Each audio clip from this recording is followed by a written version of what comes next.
நான் சங்கான அம்மாஜி பாரம்பரிய உணவகத்தில் தேநீர், பால் தேநீர், கட்லட், சுசியம் போன்ற உணவு வகைகளை செய்து கொடுத்துருக்கிறேன். நான் உணவுகள் நிறைய செய்கிறேன். நான் அதில் மோதகம் நல்ல உணவாக மக்கள் வேண்டி சாப்பிடுவேன். என்னுடைய குடும்பத்தில் நானும் எனது மகனும் என்னுடைய அம்மாவும் இருக்கிறோம். அவர் வேறு வெட்டிங் பண்ணிட்டார்.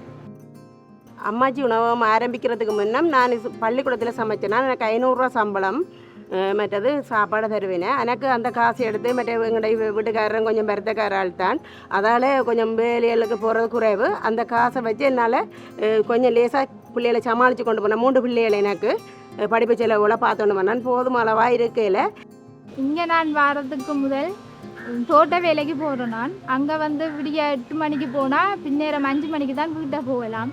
அதில் வீட்டை நான் கவனிக்க முடியாமல் இருந்தது. என்னோட மகனை என்னால் கவனிக்க முடியாமல் இருந்தது. அவருக்குரிய சரியான சாப்பாடு அதெல்லாமே என்னால் கொடுக்க முடியாமல் இருந்தது. அதோட பண வசதியும் கொஞ்சம் பிரச்சனையாக தான் இருந்தது.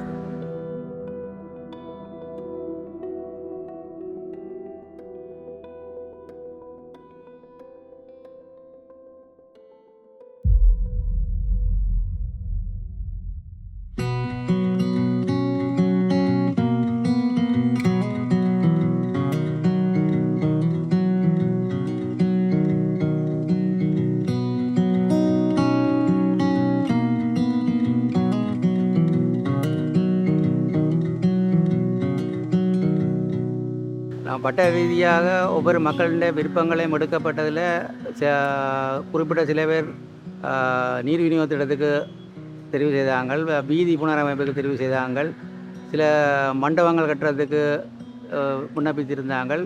அதே நேரத்தில் இந்த பாரம்பரிய உணவகம் ஒன்று தேவையும் தெரிவு செய்யப்பட்டிருந்தார்கள். எங்கள் இதில் தரப்படுத்தல பாரம்பரிய உணவகம் முன்னுரிமை பெற்றதால் அந்த திட்டத்தை சங்கன பிரதேசத்தில் நடைமுறைப்படுத்தினோம்.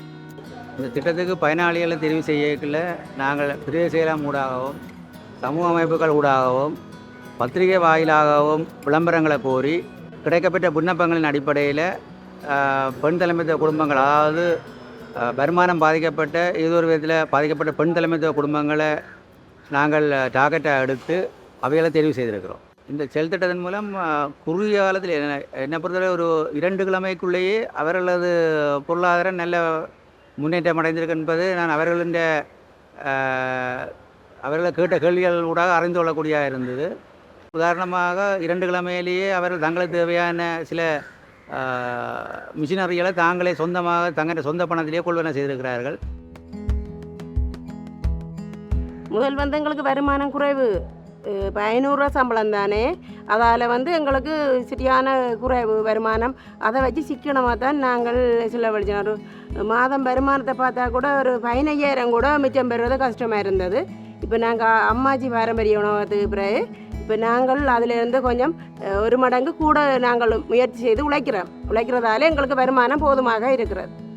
இந்த அம்மாச்சி உணவகம் ஆரம்பிக்கிறதுக்கு முன்னாடி நிறைய கஷ்டங்களை அனுபவித்தேன். நான் எனது கணவரும் நோய்வாய்ப்பட்டிருந்த நேரம் நிறைய கஷ்டப்பட்ட நான் சாப்பாடுகள்லாம் செய்து கொடுத்து பிள்ளைகள் படிக்கிறார்கள், 4 பேர் பிள்ளைகள் படிக்கிறார்களை கஷ்டப்பட்டு தான் இருந்தான். இப்போ இந்த அம்மாச்சி வந்த பிறகு நிறைய எல்லா சிலவையுமே நானே பொறுப்பு எடுத்து நானே செய்கிற ஒரு டேலண்ட்டுக்கு வந்துட்டேன். சங்கானையில் இருக்கிற மாதிரி வேறு இடங்களையும் அம்மாச்சி திறக்கணுமென்று ஆசைப்படுறேன். மற்றது இந்த செயற்பாட்டை நிறுத்தாமல் தொடர்ந்தும் நடைபெறணுமென்று நான் விரும்புகிறேன்.